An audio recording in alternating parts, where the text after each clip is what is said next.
సాక్షి ప్రతినిధులపై దాడిని హత్యాయత్నం కేసుగా పోలీసులు ఎఫ్ఐఆర్ నమోదు చేశారు. దీనికి సంబంధించి మరింత సమాచారం మా కరెస్పాండెంట్ శ్రీదేవి అందిస్తారు. శ్రీదేవి, ఈ కేసుకి సంబంధించి పోలీసులు ఏమంటున్నారు? అటు జర్నలిస్టు సంఘాలు కూడా నిరసన వ్యక్తం చేస్తున్న పరిస్థితి, వారేమంటున్నారు? తెలంగాణ ఇది రాష్ట్ర వ్యాప్తంగా వెల్లువెత్తింది ఈ ఘటన. ఇది ఒక్క మొత్తం జర్నలిస్టు వర్గానికి ఒక దాడి కేసుగా వీళ్ళు పరిగణించడం జరిగింది. ఇప్పటికే జర్నలిస్టు సంఘాలన్నీ కూడాను ఏపీ వ్యాప్తంగా కూడా చాలా చోట్ల మనకి జర్నలిస్టు సంఘాలు ఆందోళన చేస్తున్నటువంటి పరిస్థితి మనం చూస్తాము.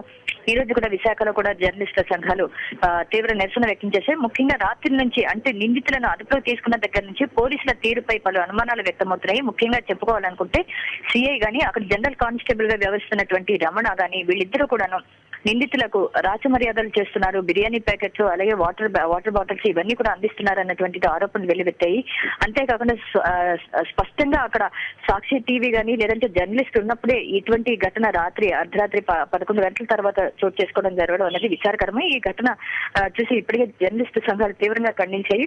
అంతేకాకుండా ఎఫ్ఐఆర్ నమోదులో బాగా ఒత్తిడి, జర్నలిస్టు సంఘాల నుంచి తీవ్రమైనటువంటి ఆందోళన రావడంతో మొత్తానికి పోలీసులు ఒక హత్యాయత్నం కేసు కింద కూడా ఎఫ్ఐఆర్ లో నమోదు చేయడం జరిగింది. మనం చూసుకుంటే ఇప్పటికే సెక్షన్ల కింద నమోదు చేశారు.